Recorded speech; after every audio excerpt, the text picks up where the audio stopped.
The Hoover 6124, the lovely folks at Manchestervacs, is all done, and it's come up really well, which I shall show you throughout the course of this video. Show you how I've modified it, show you where it isn't quite as original as it may once have been, and show you how it works now.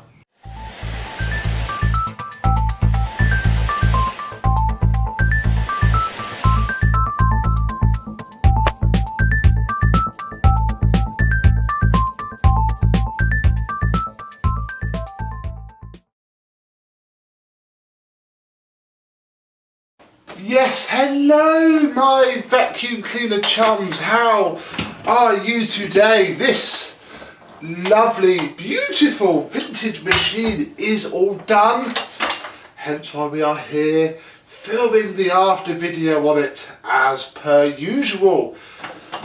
And this bit is mainly original.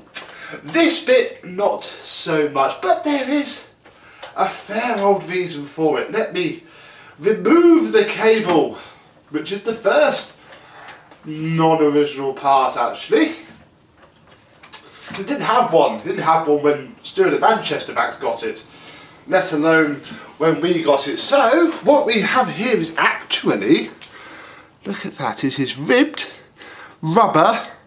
Tis a Kirby cable. I cut the Kirby plug off the end of it that goes into the machine. I think Stuart got them cheap, and it's a shame it's not black, but that's probably about as near as you can get nowadays without one being made. I also found in my stash a mint Bakelite, white Bakelite MK plug, which is the perfect age for this machine, and one of me blue cable grips, because they just make things so much easier and stop the plug from smashing about. What else have we got? Well, if I remove the bag, because the bag isn't original either, well, it sort of is. It is a genuine Hoover bag, but as you saw, it's one of those replacement ones, so a bit of a shame. It didn't have its nice original brown one. That, I thought, you can see the sort of black speckling. I thought that might have been mould, which I was hoping it would, because that would wash out, but it's not. It may well be paint, so I couldn't get that off, sadly. But inside the bag, we find ourselves with a Sevo HEPA-Flow. What I did, because on this bag, this part here sort of is supposed to flap over and stop the dirt from falling out when you use it as it was intended to. So I cable tied, it's actually a Hoover Junior bag fill tube that I had from a scrap machine, and then cable tied that onto it. So when it is all together, we end up with, I mean, it won't take a huge amount of dirt without all falling back down, but it means that we can use it without then having to spend half an hour. You can tell also the bag is a little bit worn, sadly, so it's also good for that, because this bag would not be any good for holding dust anymore. So, but once it's all together, can't really tell once it's inflated itself. It'll be alright, so that's nice, so we can actually use it now. I've painted the bag flange matte black. I've actually had it seal out as well and put that back on. So that's now not disgusting anymore. The other big thing about this machine is that the handle is now black. Black as my teeth.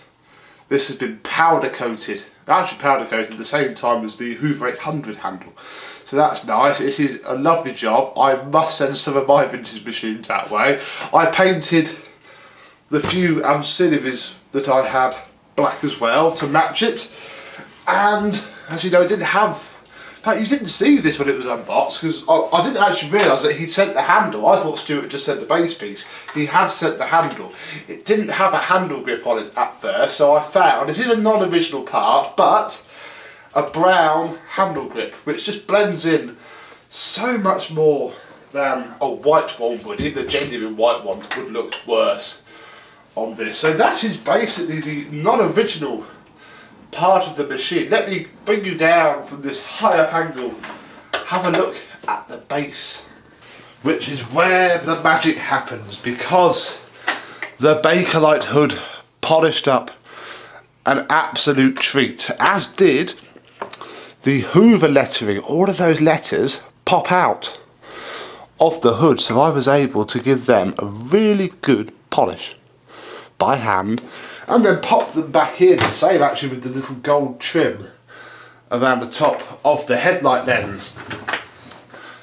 This is the original paintwork on the hood. When Stuart sent it to me, he wasn't sure if it would need a repaint, and it doesn't. It has somewhere on the edges, but the overall condition of the paint is so good that it can't be repainted. It's just too excellent for that. Doesn't need it at all. The bumper came up very nicely with a good wash, and if we recline the handle, I had to paint the handle recline black because the paint had completely worn off that. God, this has a really strong spring on it. We can look at the underside. In fact, if we take the base plate off, we can see that the brush roll is now painted lovely in black.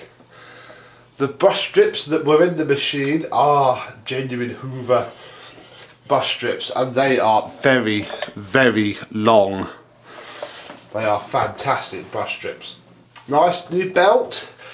The wheel still has its cracking, and again, I could have replaced the wheel. I have spares, but I have spare white Hoover Celia wheels, which, although identical in size, would have looked awful. At a glance, especially if you hold the wheel like that, you can't tell.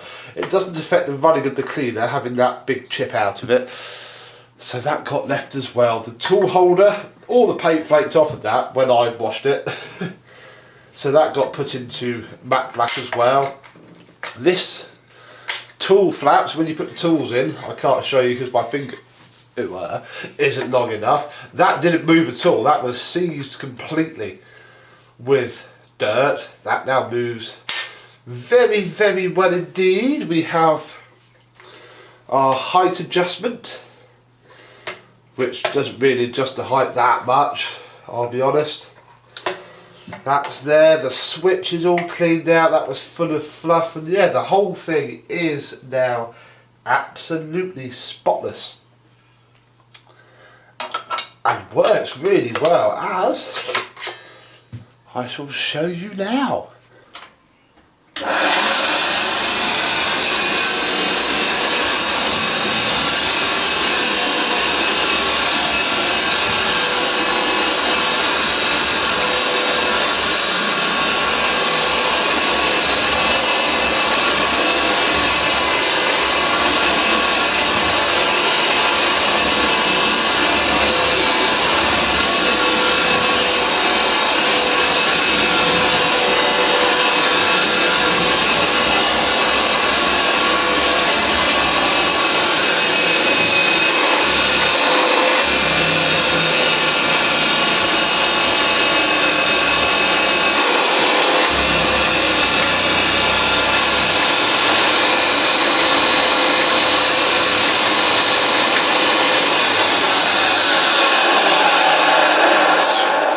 Switch is a little bit iffy there, it didn't click. Have a look at that, but as you can hear, it is absolutely superb. These machines, they actually, I think, run a bit slower than the later Hoover Celias, though they are pretty much the same motor. I think these are slower running, hence why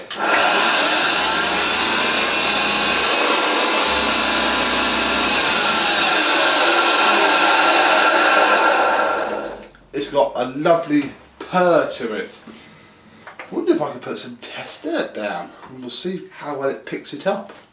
Just put some crushed up Weetabix down really. I don't want to make it too dirty before it only gets it back.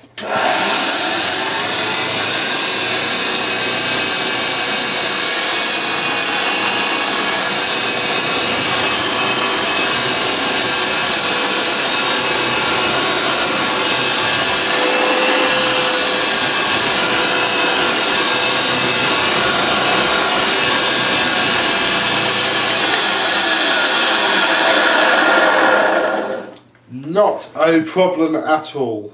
Got it all in one go. It doesn't rip the carpet apart, I've noticed. It does suck it up into it though. So I shall try and demonstrate.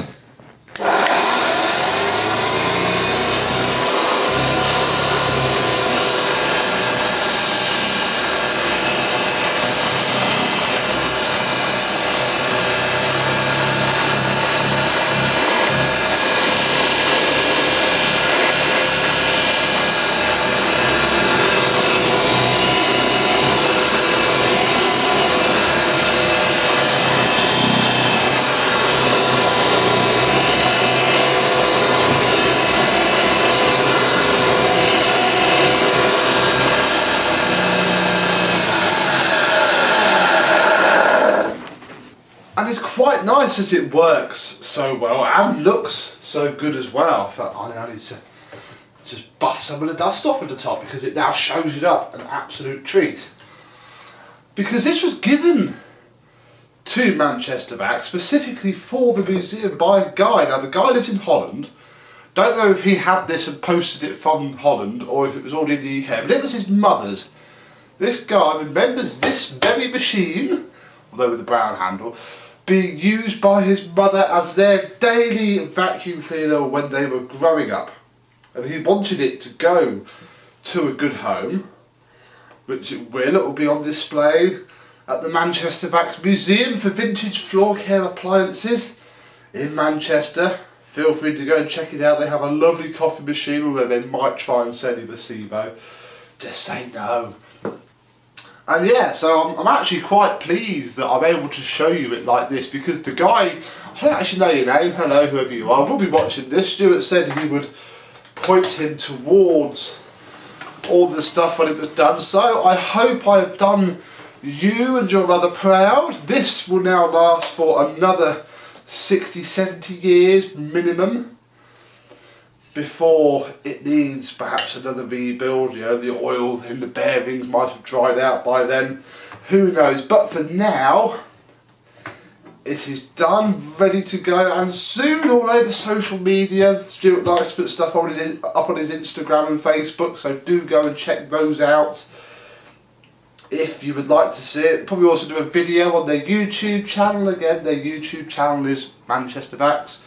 Go and like it and subscribe to it, where you might see this make an appearance on their lovely deep pile shop floor, along with the other vintage, retro and modern machines that they have there. So, its chapter with me is now done. It is as beautiful as it's ever going to get, short of ruining this lovely original finish, which really isn't warranted at all. These scrapes tell a story, and its story will carry on in its new chapter, being a display piece. So, from me and the Hoover 612 in my caring, maybe sometimes loving hands, that is it for this video. Thank you very much for watching. I hope you've enjoyed. Thumbs up if you enjoyed it, thumbs down if you didn't. And I shall see you soon. Bye bye.